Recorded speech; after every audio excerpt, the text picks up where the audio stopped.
Guys, magluluto tayo ngayon ng Adidas. Ilulutuin natin. Kasi matagal-tagal na hindi na ako nakaluto. Ngayon gusto ko. Gasan natin. Higi.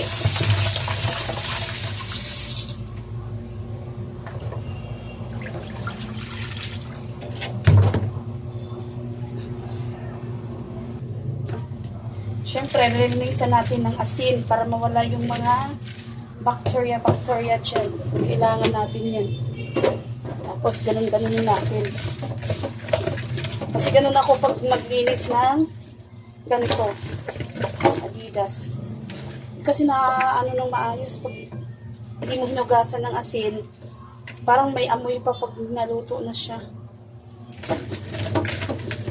Tumahin na natin ng maigi. Kasi may mga natitira pa ang konti, oh. Yun, oh. Kikita ko pa. Ang dami pa niya. Kailangan linisin ko talaga yun. Pusisiin. Kasi kinakain natin yung lahat dyan. Itira lang natin yung yung buto na hindi na kayang napiatin. Yan, pag inayos natin pa hugas ng asin. May kunting katas pa siya, mga dugo-dugo. Kailangan mawala yan. Kasi yan ang nagpapalabisa. Kahit sa mga gulay, isda, karne, ganun din ang ginagawa ko. Kasi hindi natin sure. Maraming maraming bacteria.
Ito.